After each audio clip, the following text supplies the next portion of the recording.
UP BJP में सवर्णों का बोलबाला। बीजेपी ने 98 में से 70 जिलों में जिला अध्यक्षों का किया ऐलान। 39 जिला अध्यक्ष कोर वोट बैंक यानी सामान्य जाति के। नई लिस्ट में सामान्य वर्ग में 20 ब्राह्मण, 10 ठाकुर, 3 कायस्थ, 2 भूमियार, 4 वैश्य और 1 पंजाबी। ओबीसी चेहरों को भी तरजीह, 25 जिला अध्यक्ष। यादव, बड़ई, कश्यप, कुशवाहा, पाल, राजभर, रस्तोगी, सैनी के 1-1 जिला अध्यक्ष, जबकि 5 कुर्मी, 2 मौर्य, 4 पिछड़ा वैश्य, 2 लोध समाज। बीजेपी जिला अध्यक्षों की जो नई सूची जारी की गई है उसमें सवर्णों का बोलबाला नजर आ रहा है। लगभग 55% से ज्यादा सवर्ण जिला अध्यक्ष और महानगर अध्यक्ष बनाए गए हैं, जबकि लगभग 45% ओबीसी और 10% दलित नेताओं का नया जिला अध्यक्ष नियुक्त किया गया है। बता दें कि बीजेपी यूपी के प्रभारी महेंद्र नाथ पांडे ने नए जिला अध्यक्षों की नियुक्ति को लेकर कहा कि अभी 28 जिला अध्यक्ष और महानगर अध्यक्ष बनाए जाने बाकी हैं। पहली लिस्ट में से ही ओबीसी और दलितों का प्रतिनिधित्व बढ़ाया गया है।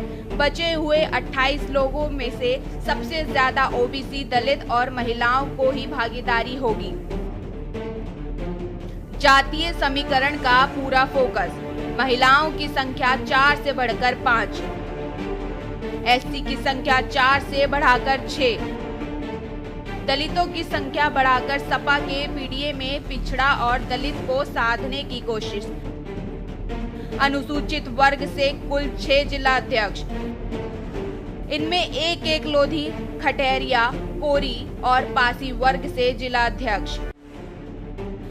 एक भी मुस्लिम जिला अध्यक्ष नहीं बनाया। हालांकि 11 जिले अभी ऐसे हैं जहां उपचुनाव के चलते जिला अध्यक्ष का चुनाव नहीं हुआ है। 70 में ओबीसी से 25, अनुसूचित जाति के 6, 5 महिलाएं, सामान्य वर्ग से 39 जिला अध्यक्ष चुने गए हैं, जबकि 26 नेताओं को बतौर जिला अध्यक्ष रिपीट किया गया है। बता दें कि पीएम मोदी के संसदीय क्षेत्र वाराणसी, राज्य चुनाव प्रभारी महेंद्र पांडे के संसदीय क्षेत्र चंदौली और डिप्टी सीएम के प्रसाद मौर्य के गृह जिले कौशाम्बी में जिला अध्यक्ष की नियुक्ति अभी नहीं की गई है। जैसे बूथों का चुनाव संपन्न हुआ, हमारे यहाँ 1,62,459 बूथ हैं, जिसमें 1918 हमारे मंडल आते हैं और जिसमें लगभग 1,42,000 से अधिक बूथों के चुनाव संपन्न हुए। और आपको बताने में मुझे खुशी है कि सभी बूथों के चुनाव संपन्न होने के बाद विधायक, सांसद, मंत्री, वरिष्ठ नेता बूथ अध्यक्षों के घर जा के उनका अभिनंदन किए, उनका सम्मान किए। बूथ अध्यक्ष को भी लगा कि पार्टी की सबसे न्यूनतम इकाई बूथ अध्यक्ष का भी गौरव पार्टी में स्थानीय से लेकर जिला, प्रदेश और देश स्तर पर है। उसके बाद हमारे मंडलों के चुनाव संपन्न हुए और मंडलों के चुनाव भी उसी पद्धति से व्यापक चर्चा, नामांकन, स्क्रीनिंग के बाद वो संपन्न हुए। अब तक 1548 मंडल के चुनाव बूथों के संपन्न हो चुके हैं। कुछ मंडल अंतिम प्रक्रिया में है, लेकिन प्रयत्न हुआ कि एक विधानसभा में यदि 4 मंडल हैं, कहीं कहीं 5 मंडल हैं, तो सक्षम कार्यकर्ता यदि सभी वर्गों में उपलब्ध हैं तो सभी वर्गों का पर्याप्त प्रतिनिधित्व हो। तो ऐसे अभी लगभग 63 मंडल ऐसे हैं जो एकदम निर्वाचन की प्रक्रिया में हैं, लेकिन उनको हम लोगों ने स्क्रीनिंग में ये मान करके कि इन वर्गों में जिन जाति वर्गों का प्रतिनिधित्व उस मंडलों में देना चाहिए उसके लिए रखा है, वही प्रक्रिया चल रही है। इसके बाद जिलों के चुनाव की प्रक्रिया संगठन पर्व के तीसरे चरण में प्रारंभ की गई बूथ और मंडल के बाद, और उसमें व्यापक मनन चिंतन, स्क्रीनिंग, सबसे हर स्तर पर चर्चा और पूरी तरह से लोकतांत्रिक तरीके से नामांकन कराते हुए और नामांकन में जो भी अपेक्षित कार्यकर्ता चाहता था कि नहीं मैं डिजर्व करता हूं, मेरे पर जिलाध्यक्ष में विचार किया जाए, उसके भी नामांकन को स्वीकार करते हुए और जिला चुनाव अधिकारियों ने प्रत्येक जिले में एक एक पर्यवेक्षक की देखरेख में उसको संपन्न कराया और जिला चुनाव अधिकारियों द्वारा संपन्न सारी चुनाव प्रक्रिया को आज पुनः जैसा कार्यशालाओं में केंद्रीय नेतृत्व ने हम लोगों को मार्गदर्शन दिया था, उस मार्गदर्शन में संगठन पर्व की एक जिला अध्यक्ष स्तर के चुनाव की पूर्णता की तरफ बढ़ते हुए 70 जिला इकाइयों में आज निर्वाचन का संगठन पर्व पूर्ण हुआ है।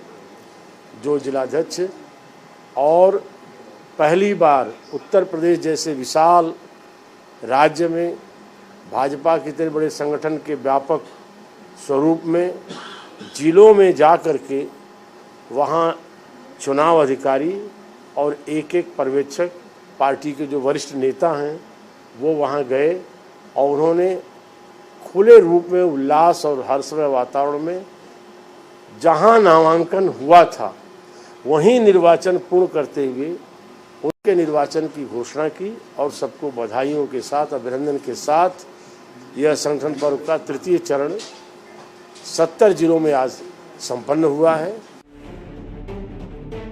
अब प्रदेश अध्यक्ष पद की दौड़ तेज, जिला अध्यक्ष नियुक्त होने के साथ ही प्रदेश अध्यक्ष चुनाव का रास्ता साफ। बीजेपी के प्रदेश अध्यक्ष का चुनाव मार्च में ही होना है। आगामी दिनों में प्रदेश अध्यक्ष चुनाव पर्यवेक्षण करेंगे मंथन। उत्तर प्रदेश में भाजपा जिला अध्यक्ष की नई सूची आने के बाद अब वक्त बीजेपी प्रदेश अध्यक्ष के चुनाव का है। भाजपा के 98 संगठित जिलों में 70 जिले इकाइयों के अध्यक्षों की घोषणा के बाद प्रदेश अध्यक्ष के चुनाव का रास्ता साफ हो गया है। सूत्रों की माने तो इस महीने के अंत तक प्रदेश को नया अध्यक्ष मिल जाएगा। इसके लिए तमाम लोगों ने पहले से ही दावेदारी कर रखी है। माना जा रहा है कि जिला अध्यक्षों की घोषणा के बाद प्रदेश अध्यक्ष के लिए भागदौड़ और तेज होगी।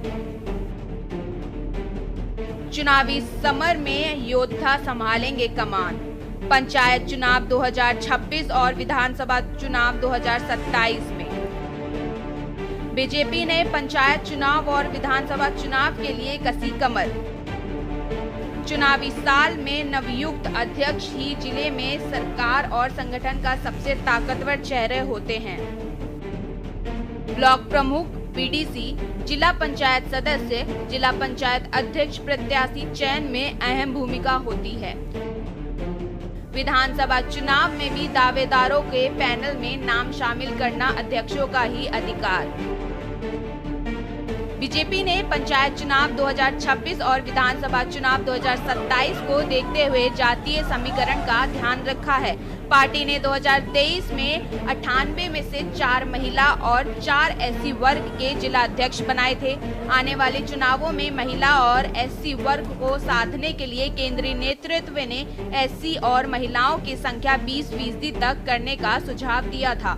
हालांकि काफी मशक्कत के बाद भी प्रदेश चुनाव अधिकारी महेंद्र नाथ पांडे, प्रदेश अध्यक्ष भूपेंद्र सिंह चौधरी और महामंत्री संगठन धर्मपाल सिंह सुझाव पर पूरी तरह अमल नहीं कर सके। फिर भी राजनीतिक विश्लेषण मानते हैं कि भाजपा ने 2.5 महीने की मशक्कत के बाद पंचायत चुनाव से विधानसभा चुनाव तक के लिए सटीक सियासी समीकरण बैठाया है। भाजपा ने अंगड़ी जातियों को तवज्जो देकर यह पक्का किया है कि सपा किसी भी स्थिति में उनके स्वर्ण वोट बैंक में सेंध न लगा सके। स्पेशल डेस्क के न्यूज़ इंडिया।